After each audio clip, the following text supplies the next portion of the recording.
Greetings, greetings. Back to you with another volume of Rhetoric Rant. I hope everybody's doing well today. I just wanted to take a second and touch on some topics. Uh, it's processing my brain, how I want to approach this conversation with you guys. Basically, some things was on my heart that I just wanted to get off and say. There's so many black men that have been alienated or kind of pushed to the side, and they have no one to talk to. It's a vast majority of men that they look regular, but they might be built and cut like steel, and it's unfortunate. Society made a lot of men feel like, their value lays within the dollar bill. They're only as important as their bank account. And, it's a lot of black men that walking around with tumultuous problems, mentally, physically, ailments, and just so afraid to tap into that vulnerability or allow someone to see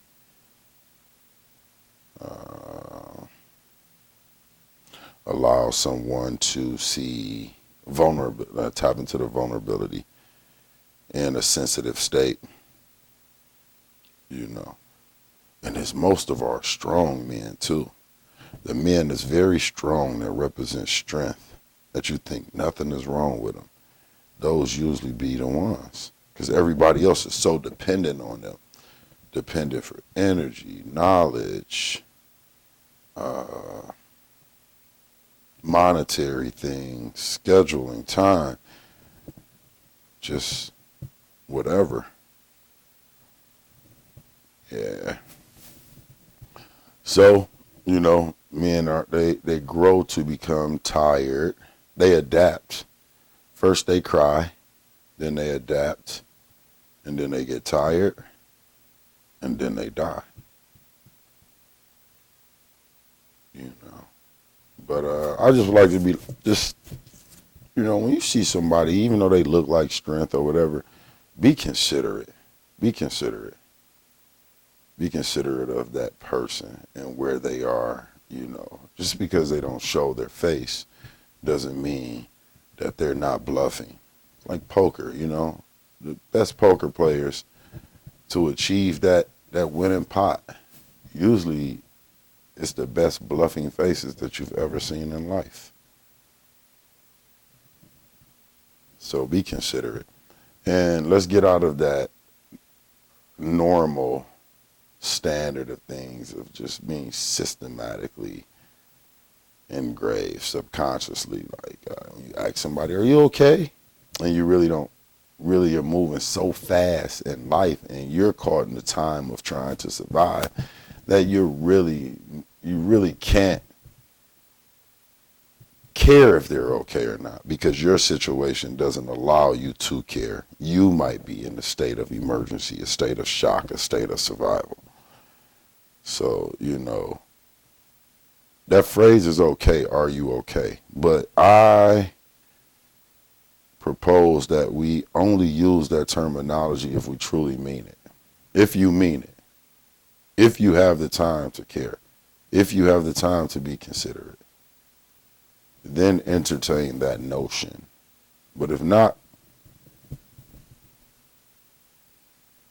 don't patronize anybody. Meet hardness with gentleness. Meet hate with kindness.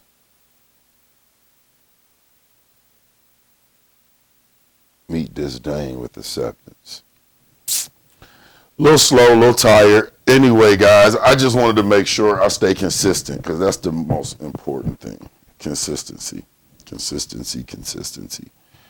I won't bore y'all no more. Rhetoric Rant TV out.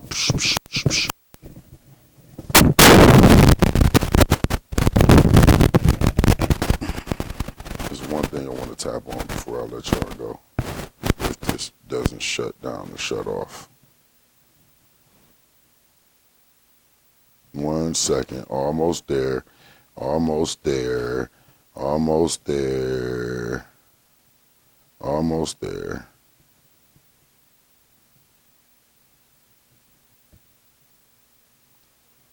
(2021) 2021, because that year is over with.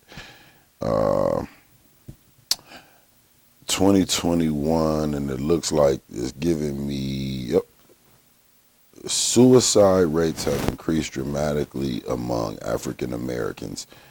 Prior to pandemic, suicide deaths increasingly dramatic for black adults in the U.S. The rates have continued to increase during, I really was looking up suicide for black men, because the stress that men endure and don't tell y'all about would be, wow, unbelievable, astronomical.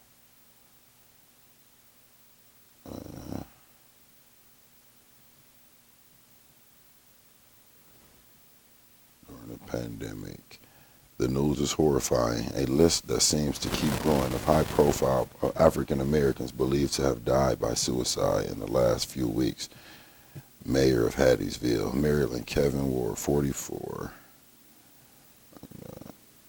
Walking Dead stars Moses Mosley, 31. Ian Alexander Jr., 26, son of Regina King. Former Miss USA and attorney Chelsea Chris, 30. The grim trend brings up research conducted by Rita Walker, professor of psychology and director of the University of Houston's Culture, Risk and Resilience Lab, as author of the Unapologetic Guide to Black Mental Health. Anything that is perceived as mental health related to is taboo in the black community. To further complicate things, getting help is seen as a weakness, so folks press on even when they are struggling. Doing so is a part of cultural legacy of survival in the face of brutal circumstances, said Walker. Prior to the pandemic, suicide deaths were increasingly dramatic for black adults in the U.S. The rates have continued to increase during the pandemic. Yeah. Black youth. But the highest rate of death is among black Americans ages 25 to 34 years of age.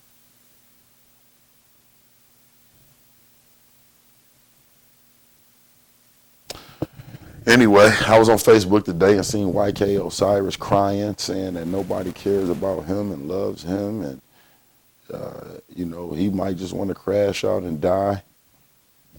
And it's sad that, through all the glitz and glamour, through all the gold, through all of everything, it's things that's unspoken. It's unspoken. When you see somebody today, reach them a big old hug.